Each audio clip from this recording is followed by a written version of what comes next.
अस्सलाम वालेकुम। आज मैं बना रही हूँ भिंडी की सब्ज़ी। कुछ लोग इसको ओकरा भी कहते हैं, कुछ इसको लेडी फिंगर कहते हैं। ये बहुत सिंपल और क्विक रेसिपी है। मेरे पास ये भिंडी है, मैंने इसको काट लिया है, 2 से 3 हिस्सों में इसको काट के इसको अच्छी तरीके से वॉश कर लिया है। और साथ ही मेरे पास है 1 मीडियम स्लाइस अनियन, और मैंने 1.5 टमाटर लिया है, 1.5 टोमेटो, और इसमें बहुत ही मामूली सा 2 से 3 कतरे तकरीबन लेमन जूस के जाएंगे। और साथ ही इसमें ये क्यूमिन सीड्स जाएंगे, थोड़ा सा रेड चिली पाउडर और थोड़ा सा टर्मेरिक यानी हल्दी पाउडर। अब हम अपनी रेसिपी स्टार्ट कर रहे हैं। सबसे पहले एक पतीली में या कढ़ाई में थोड़ा सा तकरीबन 4 से 5 टेबलस्पून हम ऑयल यूज़ करेंगे, और 1 टीस्पून क्यूमिन सीड्स यानी ज़ीरा। अब मैं इसमें भिंडी ऐड कर दूंगी क्योंकि मुझे भिंडी को थोड़ा सा फ्राई करना है।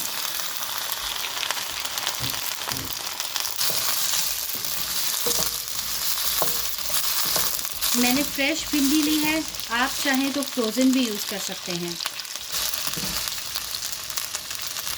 अब भिंडी फ्राई करते वक्त मैं थोड़े से इसमें ड्रॉप्स डालूंगी लेमन के। लेमन डालने के बाद मैं 1/2 टीस्पून इसमें नमक ऐड करूंगी। अब मैंने भिंडी जो इस तरीके से डाली है पहले फ्राई करने के लिए, इससे फ़ायदा ये होगा कि जितना भी भिंडी में लेस होता है वो ख़त्म हो जाएगा, भिंडी ज़्यादा चिपकेगी नहीं और बिल्कुल खड़ी खड़ी फ्राई सब्ज़ी बनेगी। अब आप देख सकते हैं 5 मिनट में ही भिंडी हल्की हल्की फ्राई करके, ये देखें इसमें बिल्कुल भी अब लेस नहीं है। ये देखें इसमें बिल्कुल भी लेस नहीं है, और जो ये टपक रहा है ये इसका ऑयल है।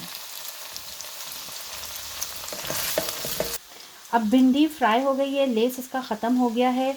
अभी ये मुकम्मल पकी नहीं है भिंडी, ये अभी थोड़ी कच्ची है, तो मैं इस स्टेज पे इसको बाहर निकाल लूँगी। आप देख सकते हैं मैंने भिंडी को फ्राई करने के बाद सेपरेट निकाल लिया है। अब मैं सेम कढ़ाई में थोड़ा सा ऑयल और शामिल करूँगी, और इसमें 1 मीडियम स्लाइस अनियन ऐड करूँगी। प्याज को हल्का सा हमें सौते करना है।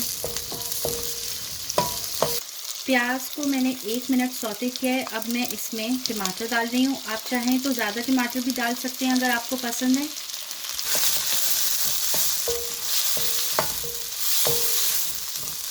अब मैं इसमें 1/2 टीस्पून रेड चिली पाउडर यानी पिसी हुई मिर्चें डाल रही हूँ, और 1/2 टीस्पून टर्मेरिक पाउडर यानी हल्दी पाउडर।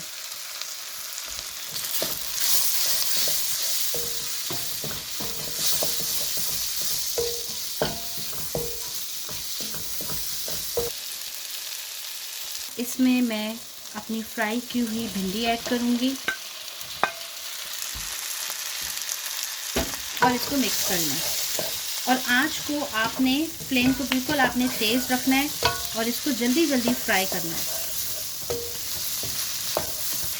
नमक मैंने भिंडी को फ्राई करते हुए ही ऐड कर लिया था, इसलिए फिर से नमक डालने की ज़रूरत नहीं है।